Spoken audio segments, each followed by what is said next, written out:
Hello, my name is A. Joseph Dupre III, and I'm a member of the Network and Applications and Security Group at Keysight Technologies. And today I'm going to show you how easy it is to do a deployment of BreakingPoint on Amazon Web Services, AWS. So what I'm going to do is we're going to head over to AWS, where I'm logged in here. I'm currently in the AWS console, and there's nothing running that's related to my instances right now. So what I want to go ahead and do is we want to get that deployed. Before I do that, I just want to show you how to get access to the Amazon machine images, the AMIs, if you need to.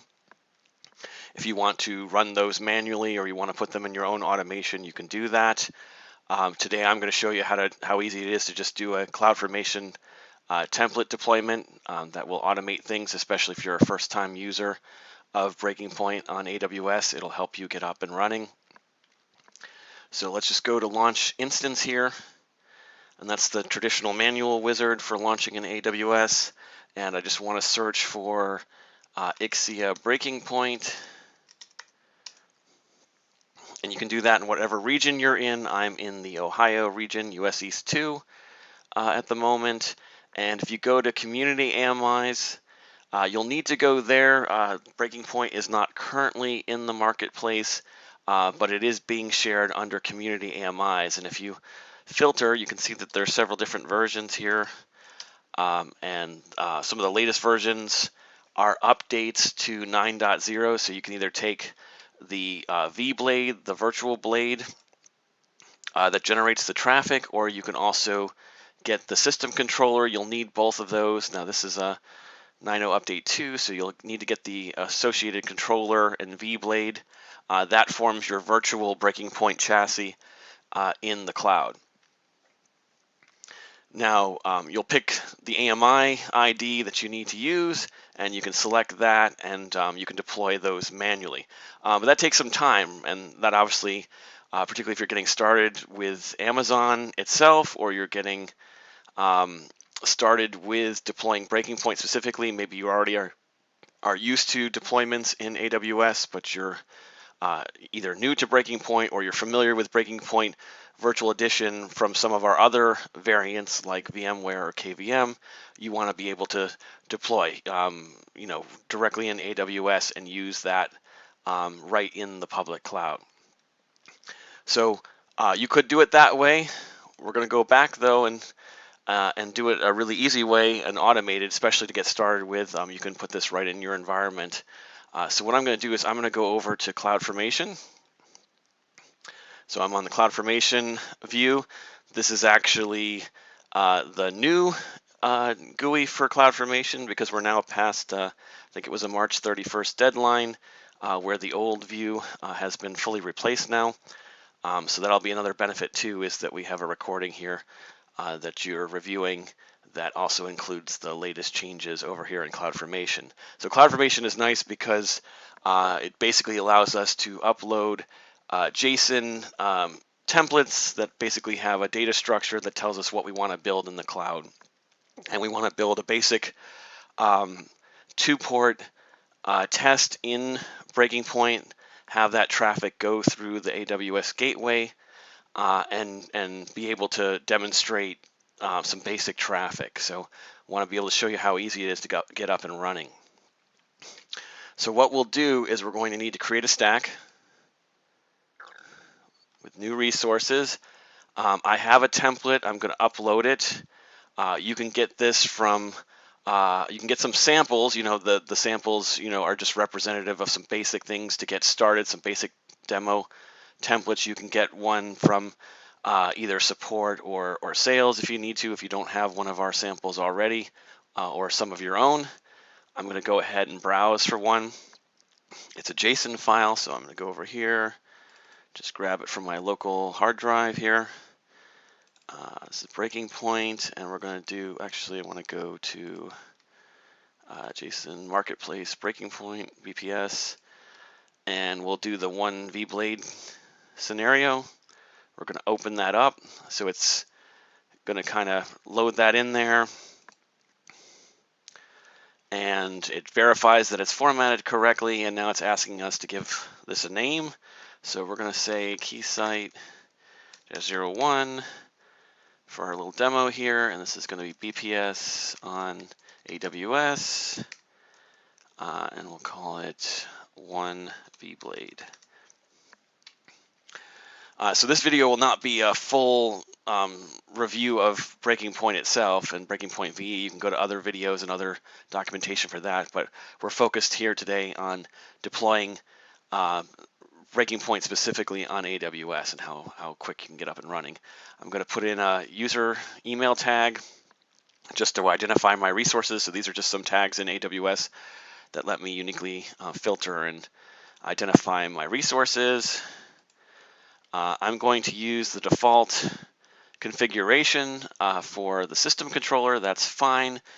You have a number of sizes for the vBlade, so I'm going to go ahead and use the default with that as well. And then you do need to specify your inbound IPv4 address or address range.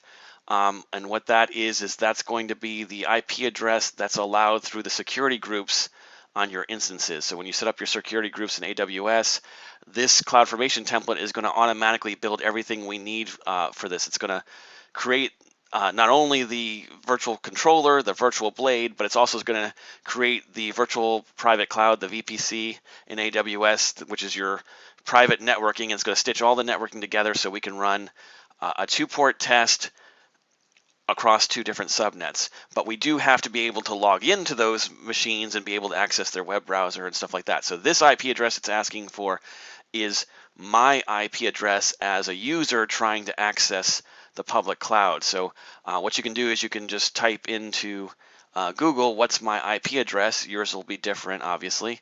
And you'll get your source IP address of your machine, the one that's basically visible to the outside world.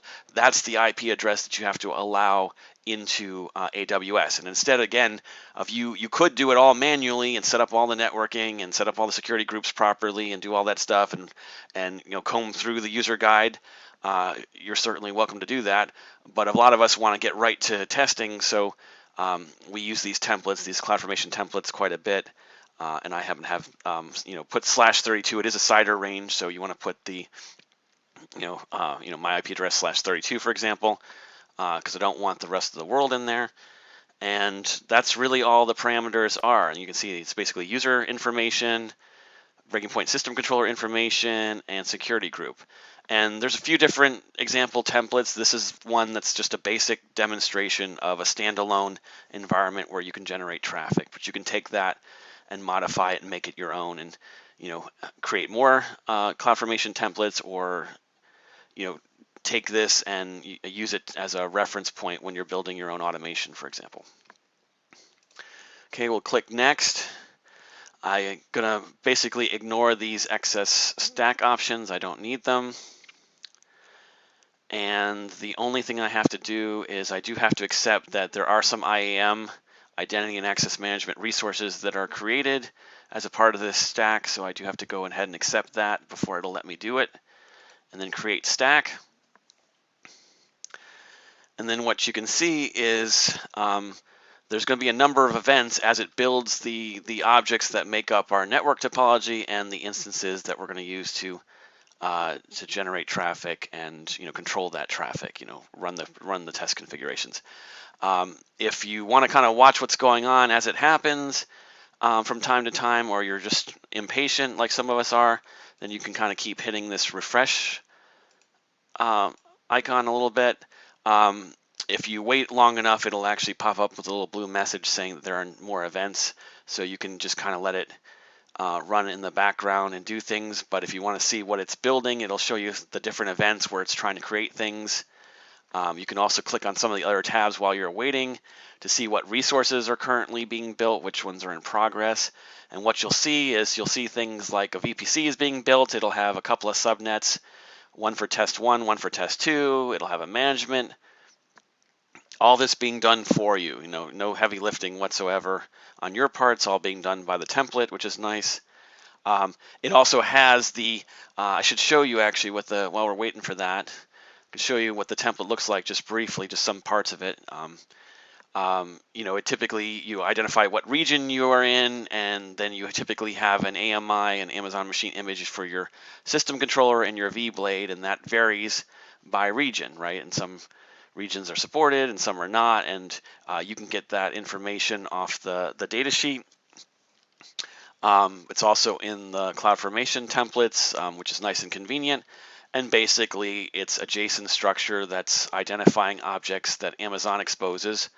So you can see like type AWS EC2 subnet. That's an object in Amazon's API that you can access in many different ways. Through command line, through REST, through JSON in this case. It's basically an object model.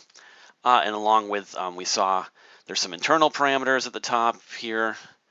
And then there's also at the bottom, there's the external parameters where it was asking me what instance type do I want, what my user information was, etc. So very nice data-driven way to be able to deploy. We like that. And I'm going to go back here to events and see what's been going on. It's still kind of running here, but we're getting towards the end when you start seeing the elastic IPs being assigned to the instance, or being created first, and then they'll be assigned to the instance through an association, and that will allow us to log in. And it looks like even some of the objects, the instances themselves, might be along the way. So actually create complete, that's great. So it's very quick. If you're sitting there timing the video, or you have I'm recording this, but if you have it and you're skimming through, you can see how long that took there, but it doesn't take but a few minutes to get up and running. And let's see what it actually built. So this is great. This is CloudFormation. We're kind of done there. Let's go over to the Ec2 Console, where we're going to do our work. Let's give it a refresh here. I'm going to filter out some people so we can just look at our instances, and there they are. So we have one system controller. It's a 9.0, right? And then we have an associated vBlade as well, and they're running. So one's a T2 medium, one's a C5N, X large, and they are currently trying to pass their status check. So it does take some time. It varies, from instance to instance, and what else is going on that might be going on in the public cloud. But you can see they have public IP addresses. They also have public DNS assigned to them, which is great and easy. And we just want to give it some time. If you don't see your system controller or your vBlade coming up right away, make sure you go and double check your status checks. It does take some time for those things to pass. There's like a host level system check, and then like an instance level system check to make sure that things are spun up and alive, basically. And you can dig into that. Like, here's the system controller. You can see the information. You can see the IP addressing that was assigned. In the case of the system controller, we have an ETH0. For management, that's where we'll get into logging into the web interface, for example. And then there is a command and control. If you're familiar with BreakingPoint on the hardware or on other virtual editions, it's control 0. You might have seen, so that's what this ETH1 basically is. And similarly, there's a control on ETH0 for the virtual blade, and then some number of ports. In BreakingPoint, you have to have pairs of ports, and they do have to be on the same, sourced and destined on the same vBlade. So we have an ETH1 for test network 1, which is 10.0.2.0/24, and 10.0.3.0/24 is the second test network. And you can actually see that if you want to go, they just passed their status checks, by the way. And if you want to go see the VPC that was built as well, you can open that in a new tab here. Let's do a quick check on that.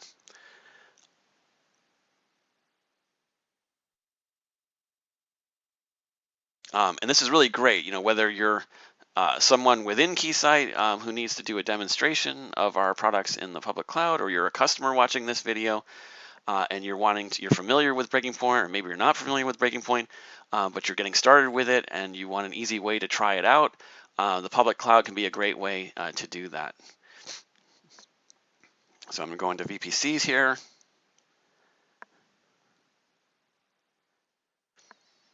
And we're going to filter again by the proper owner for our demo here. And you can see there's the VPC.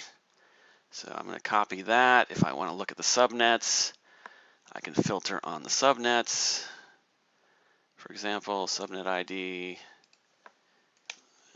or sorry, VPC ID, excuse me. Oh, that's wrong. VPC ID, apologize. And I'll show you what subnets are associated with that particular VPC. So everything's taggable, everything's filterable. You know, there's predefined ones, there's user-defined ones. It's great. You know, you can, particularly when you're in an environment with lots of other people. That's the other great thing about this deployment that I'm showing you is, you know, even if you are familiar with BreakingPoint, you've used it many times, and you're trying to rehost it into the public cloud, you may just want to see how it functions on its own first, separate from anything that you might attach it to later to run traffic through. So it can be a great way to, you know, proof that out in your environment, get comfortable with it, and you can see the management control, test 1 and test 2, and those are the networks that we're going to go. So those are the private IP addresses. Let's go back to the instances. Let's get the public DNS of the system controller, because it should be up by now. It does take some time for the BreakingPoint system controller to initialize. It's got a bunch of things to do. But let's go ahead and I'm going to take over this tab here. I'm going to paste here, and let's see if it, okay, and it might take time, so we have to give it time. Let's just make sure I picked the right one. That is the system controller. Let me do,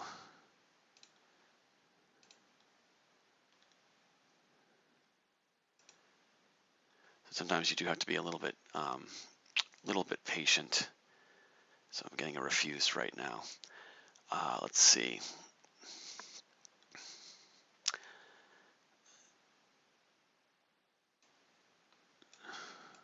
Okay, so status checks are passed. Everything else looks good. Just might need to wait a little bit longer.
This is always the hardest part, is waiting for it to come up.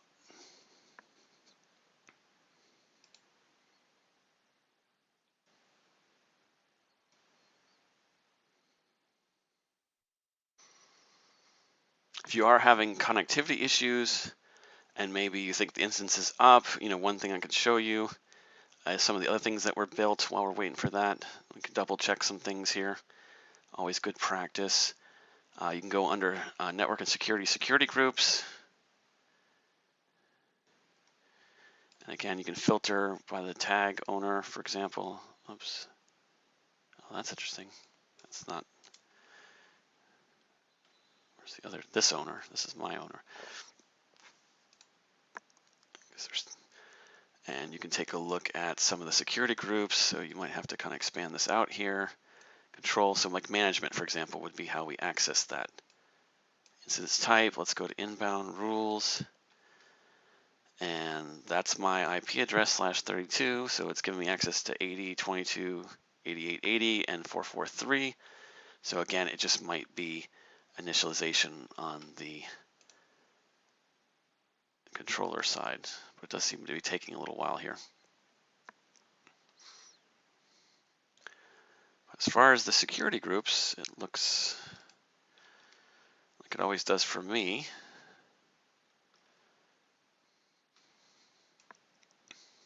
So I'll give it a couple more minutes here. But that's the kind of things that you would verify. If you needed another range of IP addresses or another IP address to be able to get in there, you'd edit the inbound rules, and it would allow you in, you know, on those ports. So we're only allowing ports there. And then on the traffic, if you look at the security group for traffic, for example, we're pretty much allowing all the traffic to flow between the test ports. But we have a separate management and control because we only want, outside access from a limited number of ports and people. Okay, let's try this again.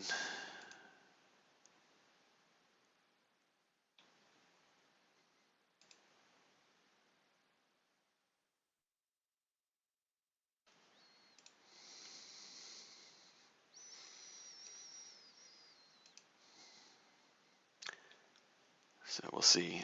We may need to do a little bit of debugging further if we can't get that to respond.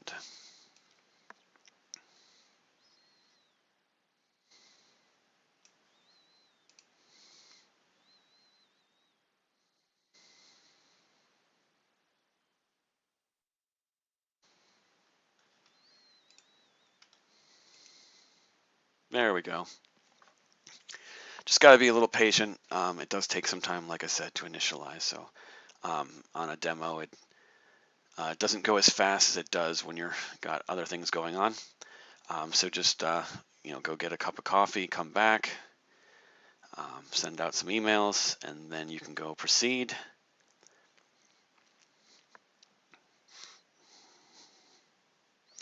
But it was good exercise to make sure our security groups are right. That's one of the classic things when everything else is equal and nothing's working. Check your security groups because there's a pretty good chance that something's blocked. But again, much easier if your templates handle that for you. So I'm going to log in with the default username and password, and you can get that from again either the user guide or support. So go ahead and log in. This will be a brand new instance. I'm going to log in there. Okay, it's just telling me about the user experience, and then I'm going to go ahead and good practice is to go ahead and change the admin password to something else.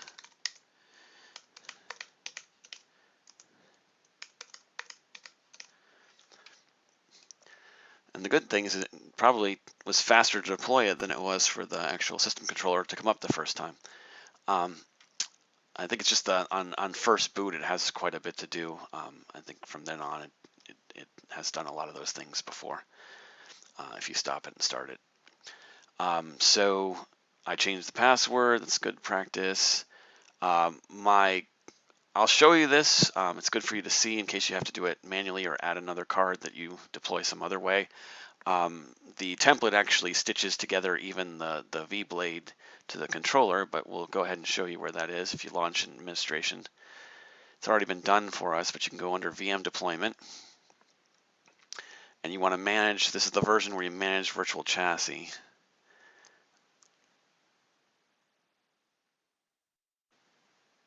It'll take a moment to refresh. And what's great is the template actually did this for me. So it did the association between the system controller and the vBlade because if you look at one of your templates, if it's one of ours or similar, some of the ones that are based on things I work with a lot, you'll see that it has some IP addressing in there, and some of the templates let you pass in the IP addressing. Some of them have them internally. This is just one that's kind of already set up to go on the 10.0.0.0/16 network, so you can see that. You can see how the IP addresses are assigned. You can also obviously see those IP addresses like 10.0.1.11 on the management. You can see that on the vBlade if you go to its E0, for example. So there's that. So you can get that information either from the template or from AWS itself. It stitches that if you need to at any point add another management IP.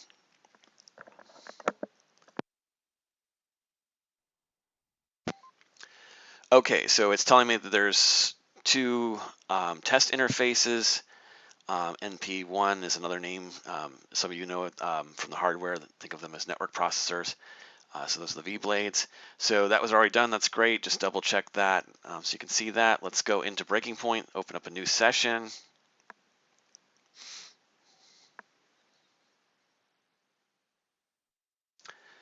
Going to get rid of some of the tooltips here. Now, one thing, let's close that out, we will need to do is the virtual blade is up. We can see that it's a 2-port case because remember, E0 is management, ETH1, ETH2 are the test ports, right? That's what we want. We do need to turn on performance acceleration. If you're not going to just be doing some functional testing, but you want to do some performance, you do need to turn on the performance acceleration option on the slot. So click on the little gear icon on the top of the slot that's populated, check the box and hit apply. This is going to cause it to reboot. While that is rebooting and putting it into the performance mode, let's go ahead. You'll need to license this, so you'll obviously have to get. You can use one of your BreakingPoint Virtual Edition licenses. So if you already have a license for, the VMware or the KVM versions of BreakingPoint or one of the other clouds that BreakingPoint supports, that same Virtual Edition license can be used. So I'm going to go ahead and use a license here.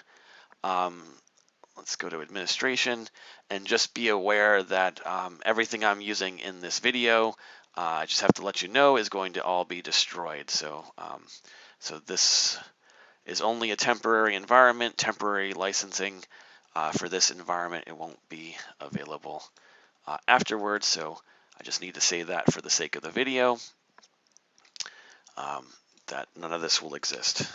It's all ephemeral. But we'll go ahead while we're waiting for the virtual blade to reboot into performance mode, and we'll see that when it comes back up, it'll reconnect automatically. We'll reach out to licensing and get that squared away, which will take a few moments.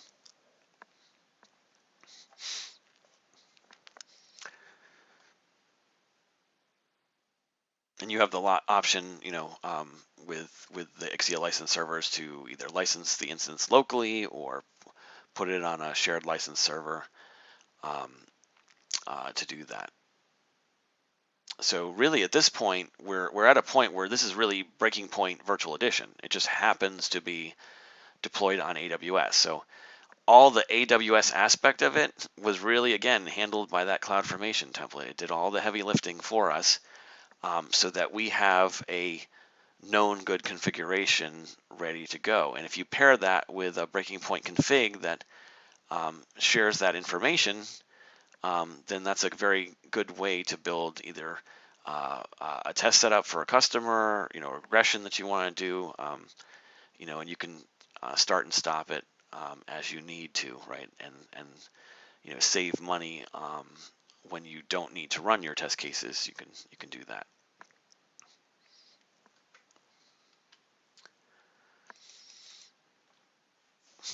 So just still waiting for this to come through.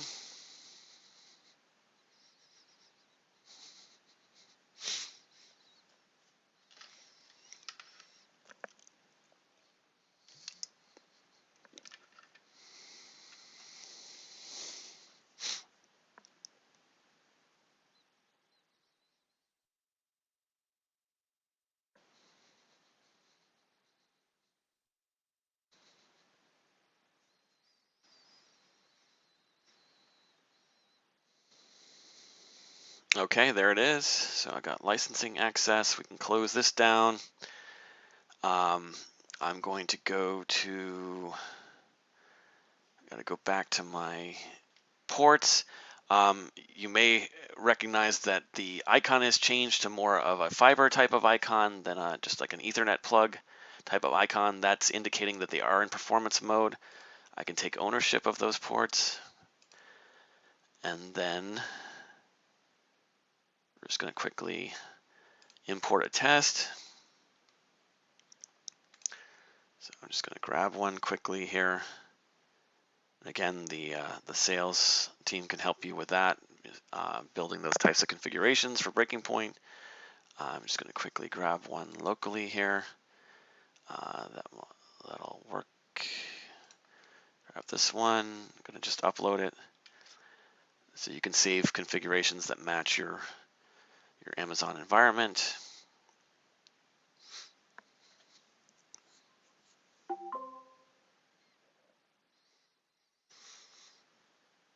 And I'm just going to go ahead and save and run because the ports are owned. Let's give it a run here.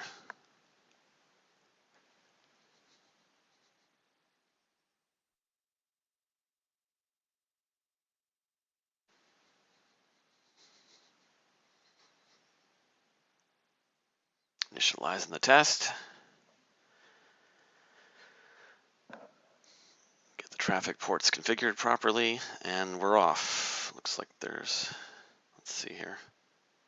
Yep, there we go. Okay, so we're chugging along here. And you can see all the TCP and application stats. You can see the bandwidth stats.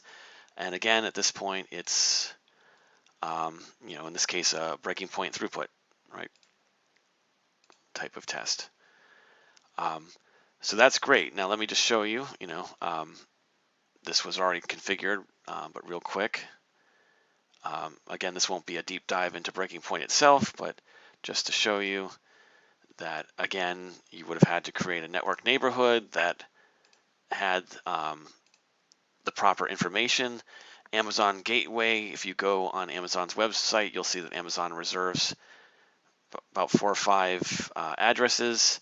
One's for a gateway, one's for the DHCP server, one's the broadcast, and I think the other 2 are experimental or something else. I forget off the top of my head, but something like that.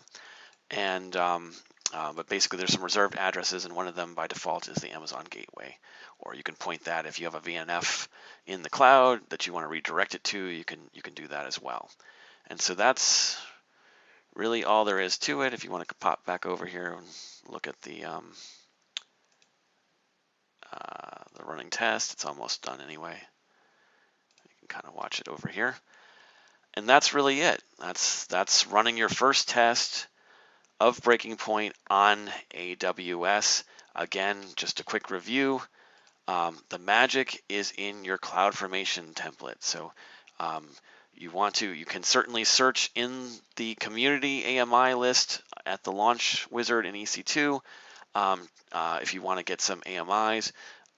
But if you're getting started with Amazon and you want to quickly get up and running with BreakingPoint, I encourage you to learn more about CloudFormation template and how that works.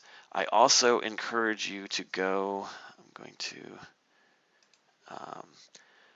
go to the Ixia landing pages on Keysight there. Also look for the blog. You can sign up for the blog that has a lot of useful cloud-related items. You can also go to the Ixia training TV channel on YouTube. This is a really great resource. That's where this video and other videos will get posted. So if you're interested in, for instance, other videos on AWS, for example, you can find those here. Deployments of other products like iXload. If you're interested in BreakingPoint on other clouds, for example, Azure, you can search and see what offerings that we have to deploy on Microsoft Azure and other tools in the test and visibility space related to the public cloud. So I hope you've really found this video helpful. I've shown you how easy it is to get up and running through some basic automation, a very simple data-driven template, and you'll be up and running with a topology that you can run a very basic getting started BreakingPoint test configuration on, and from there you can take it, make it your own, and go ahead and run test cases in the public cloud on AWS. That's it in a nutshell. Thanks for watching.